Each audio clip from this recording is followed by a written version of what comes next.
stroke lama lah. Dia stroke lama, dia tak boleh berjalan. Dia kerja dia dulu dia ada catering di Teriang, tiba dulu. Dia buat sekali masak untuk 1,000 orang lah.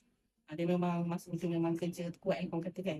So sampai tak dia ni dah tinggi lah. Saya ingat masa kena stroke tu dah tinggi. Darah tinggi dia naik. Mungkin mendadak so kena tahan stroke. Lepas tu dia pakai ni lah, kita showkan dia pakai seluar, pakai stocking, pakai t-shirt semua.